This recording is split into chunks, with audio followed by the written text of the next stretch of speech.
हरी गूंजे गट गिरना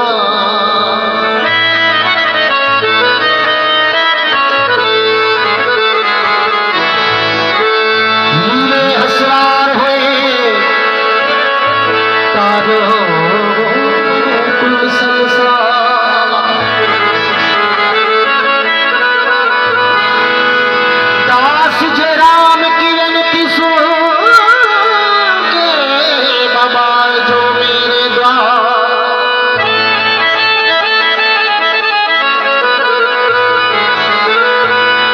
बावन ने जा पर हरे तो धन धन अजमल धरता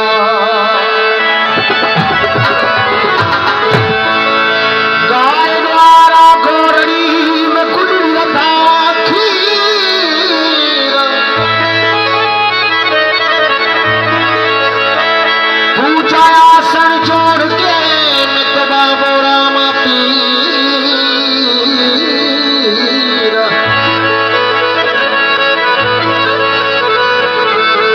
पूजा आसन जोड़ के बाबू रामा पीर खमा घड़ी खुशहाल कहे राम तेरी मोटा मीर भव सागर मन उकारो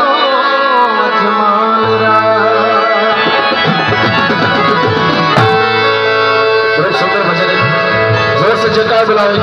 बोलो बोलो बोलो बोलो बोलो बोलो राम तीर की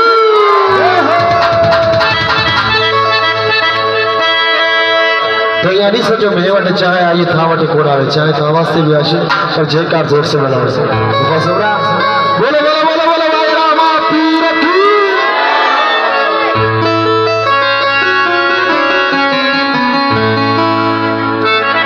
बाबा रामदेव जी महाराज ने जब भेलो कई मेरी सहायता करी संतान वके वो हेलो कराहे तो सत फल में पूजे जावे रे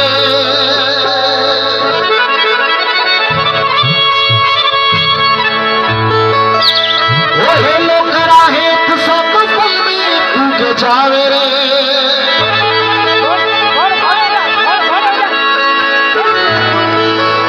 वो नीलो घोड़ो राम देनो रिम झिम रिम झिम रिम झिम रिम झिम रिम झिम रिम झिम करते आवे रे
के सुनाविया हरि जी पुकारो बाबा छते के सुनाविया हरि जी पुकारो बाबा छते के सुनाविया हरि जी पुकारो बाबा छते के सुनाविया फूल चढ़ाए बाबे बंधन छुड़ाविया फूल चढ़ाए बाबे बंधन छुड़ाविया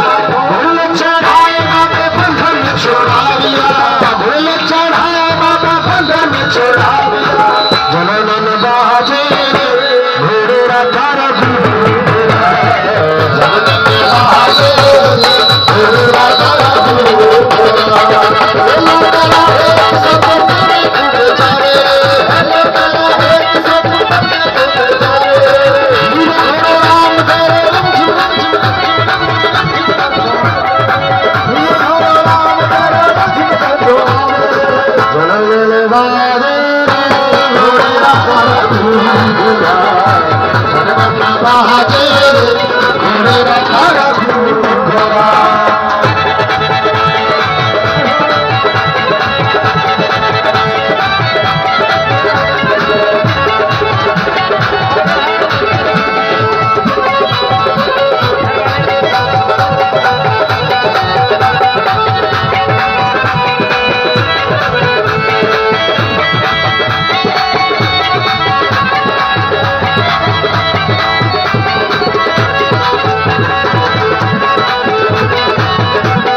घोड़े रखा रखू